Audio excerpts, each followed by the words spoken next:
Era uma noite sem lua. 5 jovens se reuniram em uma clareira para acampar.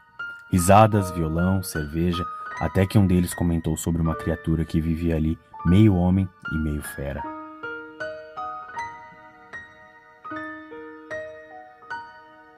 Todos riram até ouvirem um estalo.